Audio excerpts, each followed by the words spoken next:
ये है the amount of money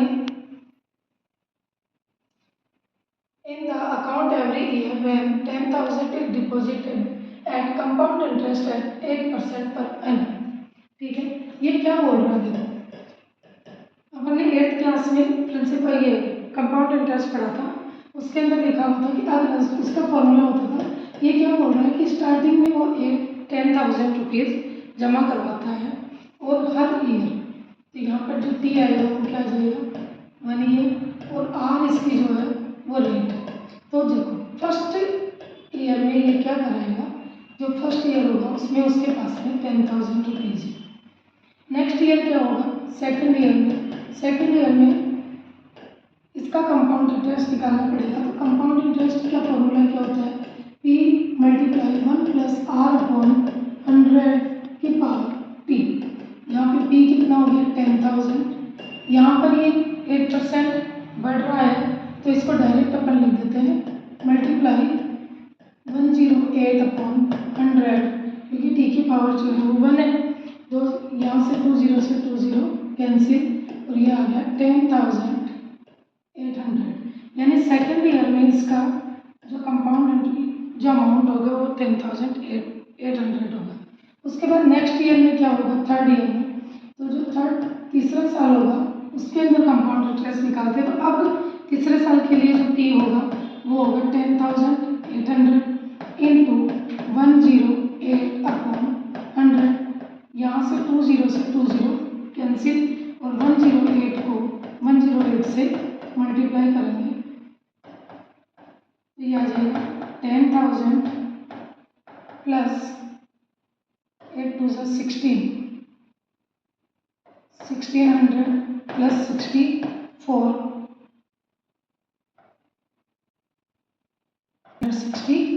यानी थर्ड ईयर में इसका जो अमाउंट होगा वो ये हो जाएगा। ऐसे इसका नेक्स्ट ईयर का और निकाल देंगे, तो जब नेक्स्ट ईयर का निकालेंगे तो नेक्स्ट ईयर में क्या होगा 1164 मल्टीप्लाई 108 अपॉन 100।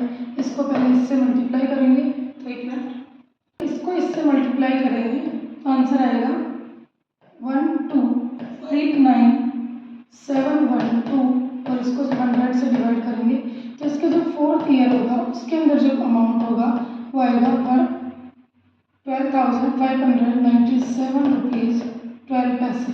तो इस तरह से इनके अंदर देखो ये जो है ये यहाँ पर सीरीज बनी है। इन सीरीज के अंदर इन दोनों का जो डिफरेंस है वो 800 है, इन दोनों का डिफरेंस जो आ रहा है वो अलग आ रहा है, इन दोनों का डिफरेंस अलग आ रहा है। तो यहाँ पर क्या लिखेंगे, common difference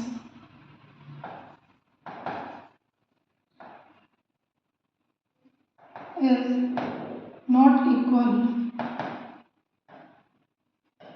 therefore this is not a AP।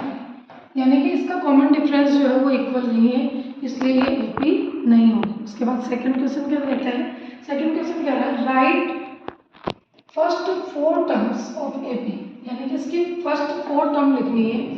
जब सीधा क्वेश्चन देखते हैं, देखो क्वेश्चन नंबर 1 क्या बोल रहा है कि A इक्वल 10 है और D इक्वल कितना है 10।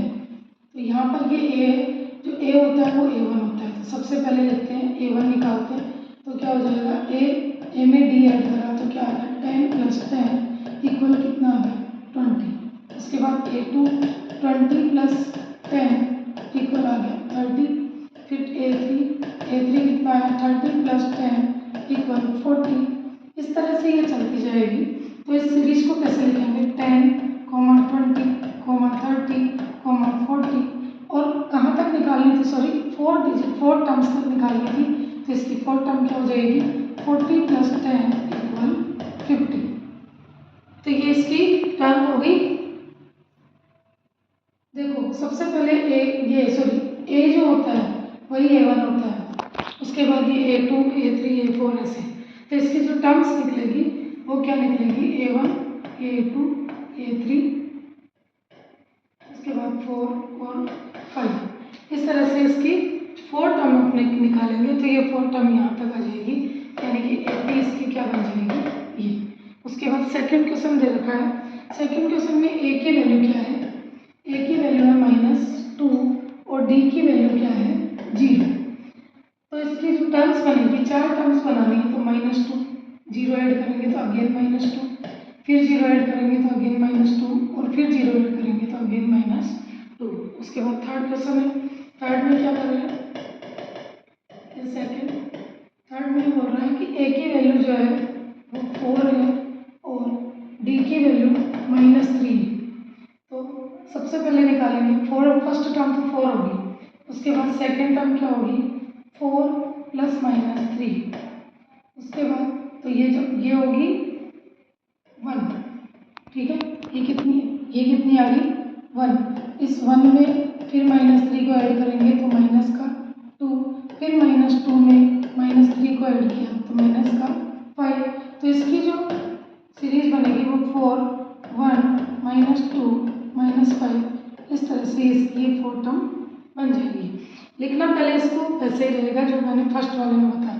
उसके बाद आता है इसका फोर्थ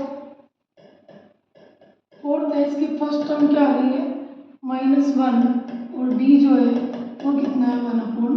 तो सबसे पहले यहाँ लिखेंगे ये a1 निकालते हैं तो क्या हो जाएगा -1 + 1/2 = -1/2।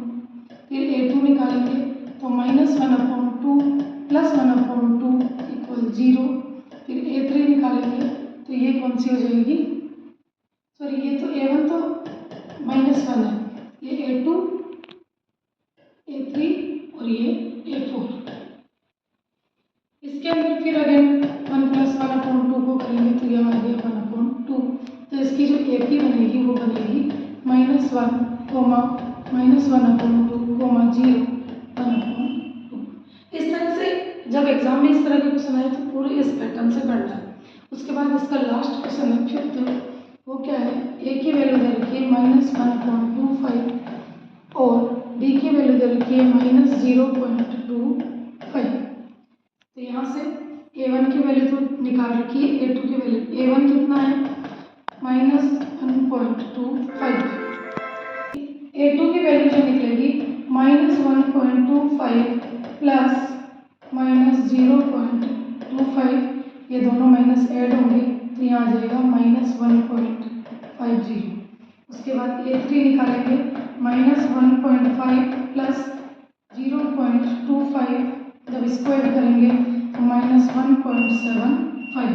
इसके बाद फोर्थ टर्म निकालेंगे -1.75 प्लस -0.25, तो इसकी जो वैल्यू आएगी वो आ जाएगी -2।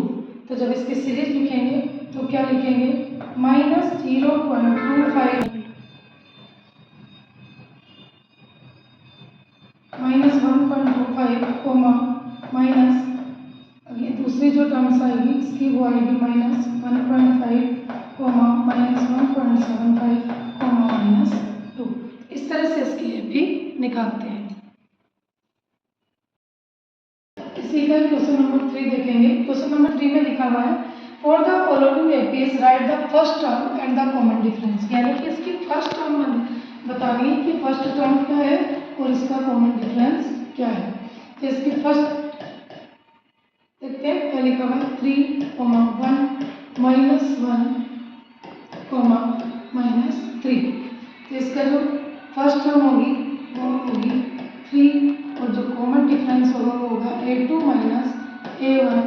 a2 कितना है 1 में से 3 को डिफरेंस निकालेंगे तो यहाँ क्या आ जाएगा -2, यानी a1 तो कितना है 3 और d जो है वो कितना है -2। ये इसके क्या हो जाएंगे आंसर। उसके बाद इसी की सेकंड देखते हैं। इसका जो सेकंड है वो लिखा हुआ -5, -1, 3, 7। तो इसकी जो फर्स्ट टर्म होगी वो आ जाएगी -5 और जो इसका डिफरेंस होगा वो क्या आएगा a2 -a1। ये फॉर्मूला जरूर लगाना है। तो यहाँ पर क्या आ जाएगा -1 -5। यहाँ से देखो ये a1 की वैल्यू -5 है तो यहाँ माइनस इसका ये वाला लगेगा, a1 की वैल्यू ये आएगी तो ये आ जाएगा -1, ये दोनों मिलकर +5। तो इसका जो डिफरेंस होगा वो कितना आएगा 4, यानी कि इसकी जो d की वैल्यू आएगी वो आएगी +4 और ये इसके क्या हो जाएंगे आंसर।